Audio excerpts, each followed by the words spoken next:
Sir, ఈ పశ్చిమ నియోజకవర్గంలో ఏ పార్టీకి సంబంధించిన వాళ్ళు ఎమ్మెల్యే అభ్యర్థిగా ఎన్నికయ్యే అవకాశం ఉంది? ఒక్క మాటలో చెప్పాలంటే ఆడారి ఆనంద్ కుమార్ గారు అఖండమైన మెజార్టీతో ఆయన ఎమ్మెల్యేగా గెలుస్తారండి. ఎందుకంటే రాజీ లేని విజయం అది మాత్రం ఆనంద్ కుమార్ గారిది.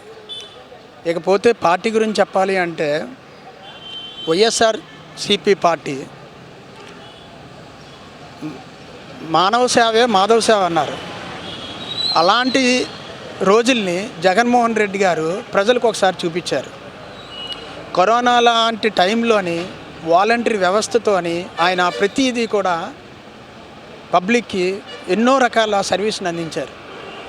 అలాగే సంక్షేమ పథకాలు, ఈ పథకాలతో ఏంటంటే ప్రతి ఒక్కరు కూడా ఏ స్థాయిలో లబ్ధి పొందారంటే కన్న పిల్లలు కూడా సమయానికి డబ్బులు ఇస్తారా ఇవ్వరన్న ఆలోచన ఉండే రోజుల్లో జగన్మోహన్ రెడ్డి ఒక సొంత బిడ్డలాగా, సొంత అన్నదమ్ముల్లాగా ఆయన ప్రతిదీ కూడా గడప దగ్గరికి చేరవేయడం అన్నది ఈరోజు భారతదేశ చరిత్రలో కాదు ప్రపంచంలో కూడా అన్ని దేశాలు కూడా సంక్షేమ పథకాలు అంటే ఈ స్థాయిలో అందవేయాలా, ఇలా ఉంటాయా అన్నది. అంటే సీఎం చేసినటువంటి సంక్షేమాలే ఇక్కడ ఆనంద్ గారిని గెలిపించడానికి అవకాశం అంటారా?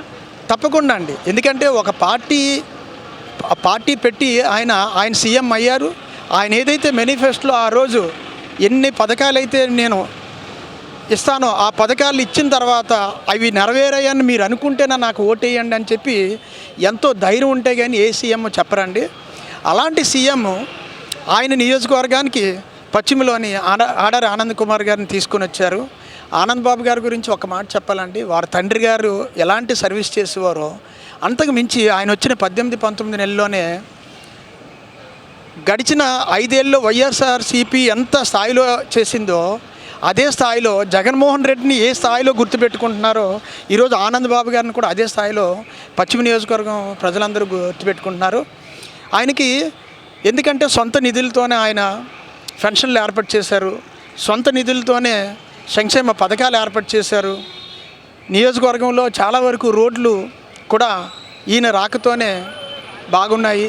సో ప్రతి ప్రజలకు కూడా ఇక్కడ అంటే పశ్చిమలో ప్రత్యేకంగా ఏంటంటే ప్రతి ఒక్కరికి కూడా ఏంటంటే ఆడారి ఆనంద్ బాబు గారు ఎమ్మెల్యేగా ఉంటే ఇంకా ఎంత చేస్తారు అన్నది అందరూ ఉంటున్నారండి. థ్యాంక్ యూ వెరీ మచ్ అండి.